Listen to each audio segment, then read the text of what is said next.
fact, they are only postponing an encounter that cannot be avoided forever. And if the ego keeps using movement to reassure itself, the inner life will not argue with you in words. It will do something far more unsettling. It will withdraw energy. Everything is still there, but nothing flows anymore. You keep trying in the same old way, but vitality no longer stands with you. That is the moment when the real question begins. What if what you have been calling a lack of motivation is not weakness at all, but a sign that the inner life no longer wants to feed a direction that has lost its meaning?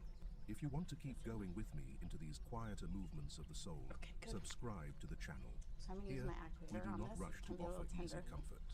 We look directly at what is happening inside you, name it clearly, and from there find a truer way to live. Part 2. When life stops flowing as the soul pulls back.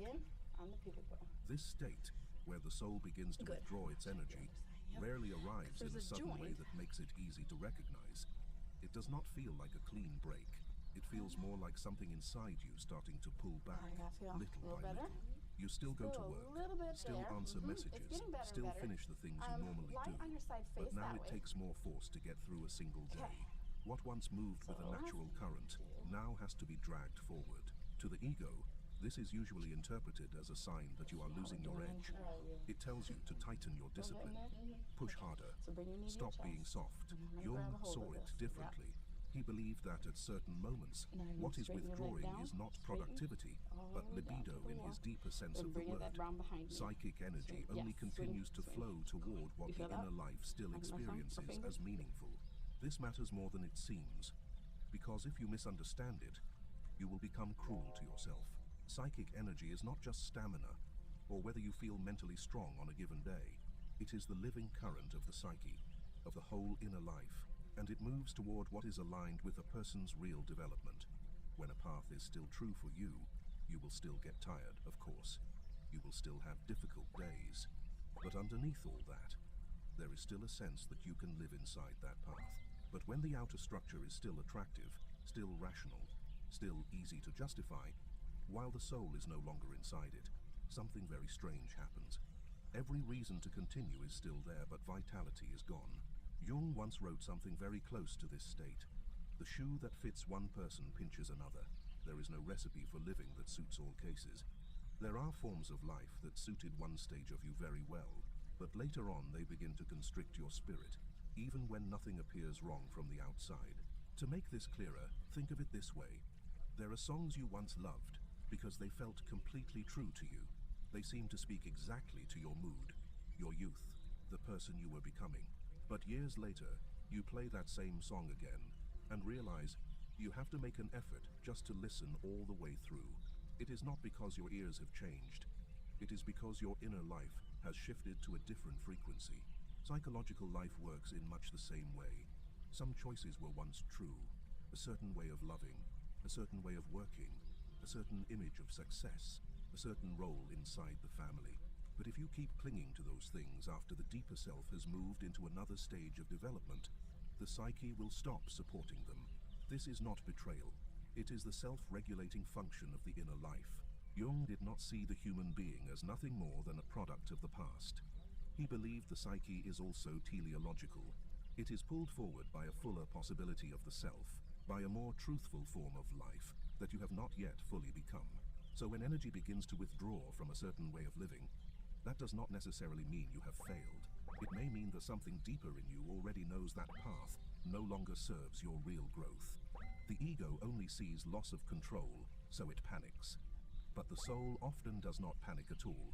It simply stops investing in what has lost its meaning. This withdrawal of energy usually begins through very small changes. You wake up one morning and feel heavier than usual. Something you once did quickly now requires a long time just to gather yourself enough to begin. A conversation that used to feel familiar now leaves you tired because you have to perform the right version of yourself inside it. A whole day passes without any major drama, but by evening you feel as though you have spent yourself on something that gave nothing back to your inner life. The problem is that this process is so subtle that many people do not recognize it as a signal. They only conclude that they are becoming weaker, lazier, or less grateful for what they have. I remember a woman named Melissa. She was 42, and held a position that most people would call stable and desirable. She dressed well, spoke clearly, and by ordinary standards had nothing to complain about. But every morning Melissa felt as if she were putting on a beautifully tailored outfit, perfectly made, perfectly appropriate, except that it did not belong to her. She still went to work, still smiled, still handled everything neatly, but by the evening her head felt tightly squeezed. She could not sleep at night, and on weekends she wanted nothing more than to disappear from the routine of her own life. That was not simply burnout. It was a conflict between an ego that wanted to continue the old role and a self that had already stopped supplying energy to it. If you have ever lived in that feeling, still doing everything the right way, while inwardly becoming more and more depleted like Melissa, press like on this video. Not as a casual gesture of support, but to mark a very real moment. The moment you begin to recognize that what you are carrying is not irrational, and that perhaps it is time to look at it with greater depth. This is important, because when the ego refuses to understand that subtle language and keeps forcing harder, the unconscious will raise the volume. Jung saw the unconscious as a compensatory system. When consciousness moves too far away from what is true, the neglected part tries to pull the person back toward balance. It does this through prolonged meaninglessness, through insomnia, distraction, headaches, irritability, or the feeling of being trapped inside the very rhythm of life you have built. These symptoms are not always things that need to be silenced immediately. In Jung's language, symptoms are often the way the soul forces a truth to appear when consciousness no longer agrees to see it. You can imagine the inner life as a house with a silent alarm system running inside the walls. At first, it is only a faint electrical buzz. You can still live normally if you are willing to stop and investigate it. But if you turn up the volume of everything else to drown it out, keep living in that house as if nothing is wrong, then one day, the wiring will short-circuit hard enough that the whole house will no longer function the way it used to. Many people call that a crisis. Jung usually looked deeper than that. He did not see only a breakdown. He saw a forceful effort by the psyche to end the long-running falsehood between outer life and inner truth. So the point of this section is not to tell you to abandon everything the moment you feel tired. What matters is seeing clearly that some kinds of exhaustion come from outgrowing an old structure. Some kinds of heaviness come from the soul no longer consenting to live indefinitely inside a form that has lost its life. A person with psychological maturity is not someone who never experiences difficult signals. A mature person is someone who learns to read the small signals before they are forced to become a much larger collapse. And once you begin to read them, what once looked like a loss of direction may not be a sign that you need to push harder. Very often, it is the moment when the inner life is quietly turning you toward another direction, one with less force in it, but far more truth. Part 3. How the unconscious brings everything to a halt. There will come a point when things do not merely slow down, but begin to collapse in the very places you once trusted most. A relationship you worked hard to preserve can no longer be saved. A career that once made you feel valuable suddenly becomes impossible to continue. An image of yourself that once helped you stay upright starts to feel hollow and can no longer protect you. To the ego, this looks like chaos, failure, proof that your life is falling apart. But in Jung's view, such moments are often not mere accidents. They may be the point at which a false structure begins to come apart, so that something deeper in you finally has room to appear. This is where many people suffer the most, and also where they misunderstand what is happening. Because what collapses is usually not just the outer circumstance. The deeper pain comes from no longer being able to hold on to the old story you told yourself about who you are. Jung drew a sharp distinction between persona and the self. The persona is the face that adapts to the world. It is the role that helps you be accepted, praised, seen as capable, seen as fine. The self is something else entirely. It is the deeper center of the whole psychic life. The problem is that many people live inside the persona for so long that they mistake it for their true being. They live as the competent one, the controlled one, the useful one, the one who is not allowed to fall apart. Then life begins to crack those roles, and it feels as if everything is being taken away. But what is being lost is not necessarily the true self. Very often, it is only a mask that has been worn too long. If this feels unsettling, that is a natural response. Crisis rarely takes away just one situation. More often, It takes away the frame through which you used to understand yourself. You are not only in pain because of a breakup, you are in pain because you are no longer the one who is always chosen and kept. You are not only in pain because of a lost job, you are in pain because you are no longer the successful person in the way you once believed. You are not only in pain because you are exhausted, you are in pain because the image of yourself as the one who can still carry everything is beginning to collapse. On this point, Jung was very direct. He did not glorify suffering, but he did see a truth many people try to avoid. There is no coming to consciousness without pain. Pain does not come only from the event itself. It also comes from watching the ego's illusions being stripped away. This is also why Jung spoke so often about enantiodromia, the reversal that occurs when one extreme has been pushed too far. When a life has been driven for too long by achievement, control, reason, duty, and the need to maintain a proper image, the opposite side does not disappear. It grows in the unconscious. And sooner or later, it rises in ways that are deeply uncomfortable. It may appear as a sudden disgust for what you once pursued, as the urge to abandon everything, as the feeling that you can no longer bear the rhythm of the life you built, or as a breakdown that makes it impossible to return to the old way. This is not mere instability. It is the psyche correcting itself after being pulled too far out of balance. I remember a woman named Lauren.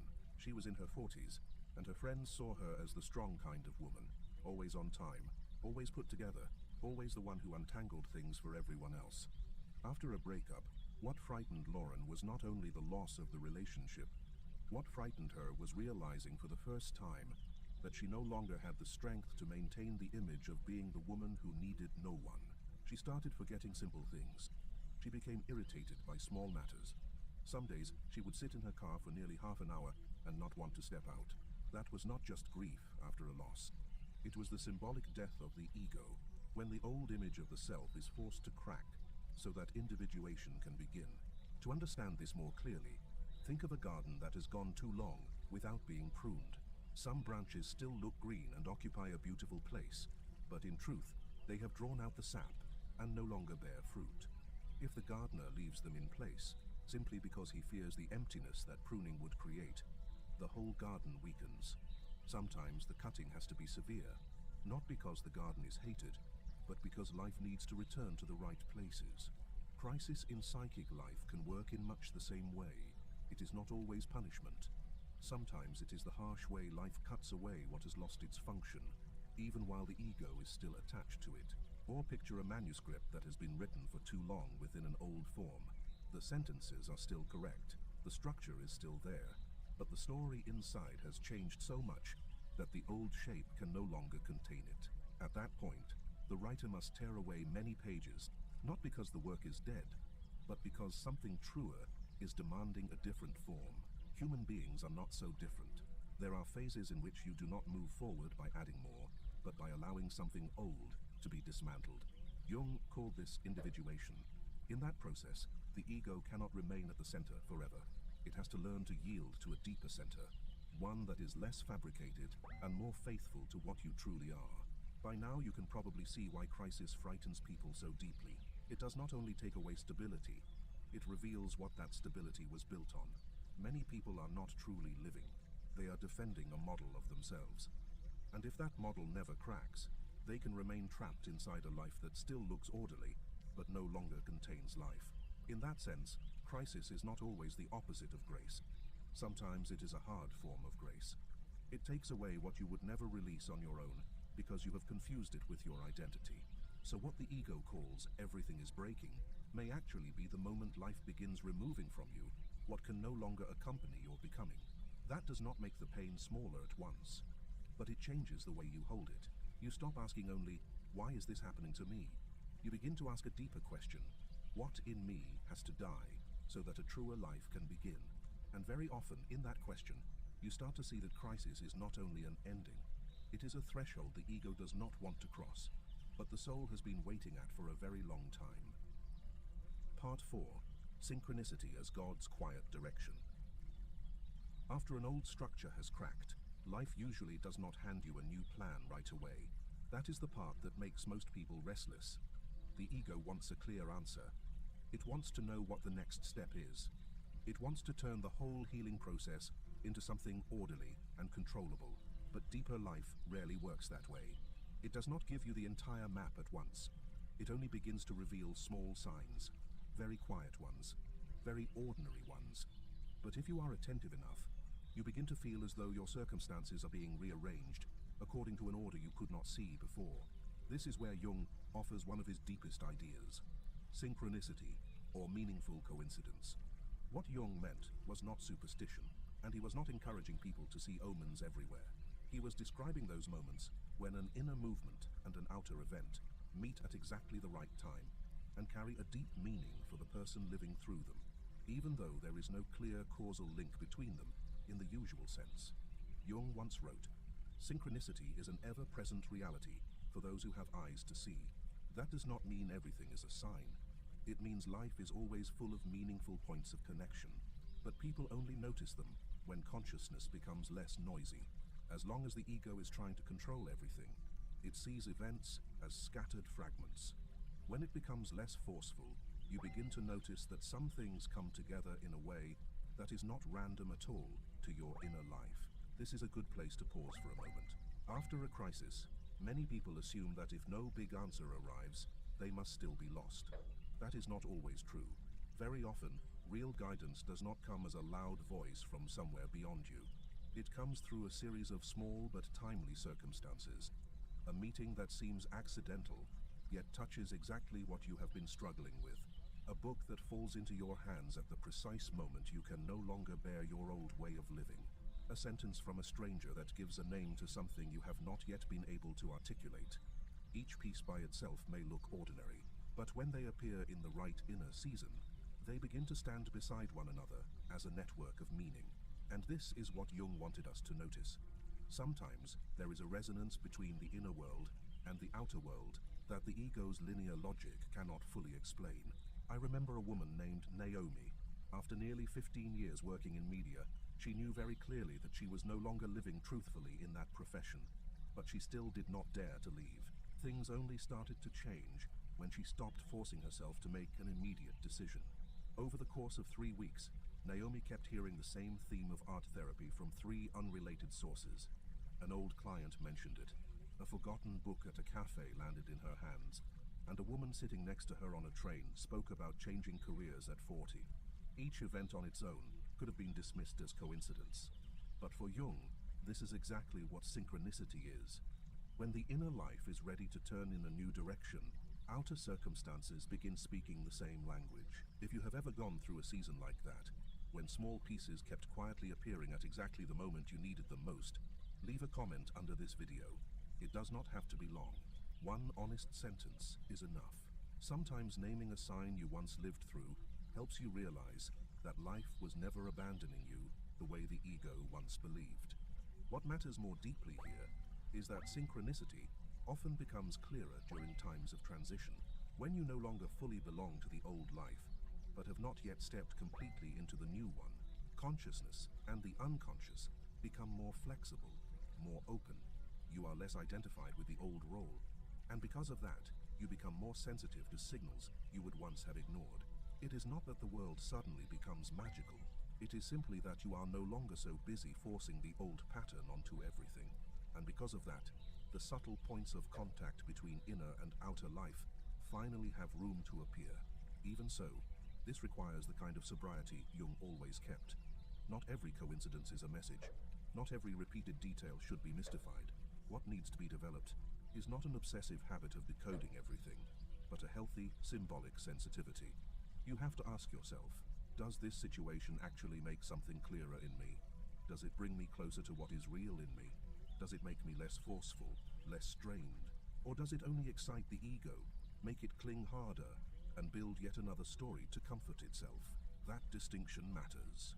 A deep sign does not have to be dramatic. Often it arrives in a very ordinary form, yet leaves behind a quiet and unmistakable clarity inside you. That is usually the more trustworthy thing. True guidance does not normally throw you into a frenzy. It does not make you chase after it, like a new addiction to hope. It brings you closer to yourself. You may still be afraid. Things may still be unclear. But you no longer have to brace yourself in the same way. Something inside begins to fit. It feels like setting your feet after a very long time, on ground that does not require you to perform. In that sense, synchronicity is not a trick of fate designed to entertain the imagination. It is one of the ways life shows that the self is still quietly orienting you, even when the ego does not yet understand the whole story. So letting God guide you does not mean sitting still and waiting for a miracle. It does not mean abandoning your responsibilities and calling that faith. It means learning a different way of walking. You still move, but you stop throwing yourself against doors that are already closed. You still choose, but you stop forcing everything to unfold according to the old plan. You become more attentive to what is arriving at the right time, to what is leaving and cannot be held back, to what repeats itself too often to be dismissed. Then life no longer feels like a string of lifeless events you must wrestle into submission. It becomes a field of meaning, where each door opens at the right time for the person who has finally stopped trying to break through the doors that no longer belong to them. Part 5. Inner calm reveals the way of the self. The final sign that you are on the right path is often the one people trust the least. It is not that results come faster. It is not that everything suddenly becomes easy. It is not that you can suddenly see your whole future clearly. What is far more reliable usually appears in a quieter place. Your inner life begins to resist your path less. You may still be unsure about many things. You may still worry, still have things to repair, still have to learn again from the beginning. But there is a very clear shift that only the person living it can truly recognize. You no longer have to strain so hard just to remain inside that choice. You no longer feel as though you are wearing a life that needs constant adjustment in order to fit. And in Jung's language, this is an important sign. The psyche is becoming less divided and moving closer to a relative wholeness around the self. This is the point where the usual way of looking at life has to be turned upside down. Most people judge a path by outer reactions. They look at speed, achievement, praise, certainty, or the rush a choice gives them. But Jung looked deeper. He believed that psychological life does not only need to adapt to the world, it also needs to remain faithful to its own true center. When a person lives closer to the self, a different order begins to appear inside them. They are no longer pulled entirely by the ego's fear of losing their place, the need to prove they are right, or the obsession with staying in control until the very end. What comes first is not always a great joy. Very often, it is simply a settling, a sense of being in the right rhythm, a sense that you are no longer betraying yourself every day. This point is easy to confuse with resignation or self-comfort, so it has to be said clearly. The peace of the soul is not the same as the excitement of the ego. The ego loves whatever makes it feel stronger immediately. It loves the feeling of winning, being noticed, being validated, being made safe right away, taking the wheel back again. That is why some decisions lift you very quickly. You feel as if you have been saved, as if you have finally regained power, as if everything is about to fall into place. But not long after, the old tension returns. You still have to perform, still have to force yourself, still have to watch other people, and watch yourself at the same time. The self does not work like that. The self does not usually speak through emotional highs. It speaks through something quieter and steadier. That choice may still be difficult. It may require you to leave behind things that have been familiar for a long time, but it comes with a certain calm. Not calm because all problems are gone, but calm because you are no longer being torn so violently between the life you are living and the truth you know inside yourself. If you want to test this in your own life, look at the response of your inner world after the first wave of excitement passes.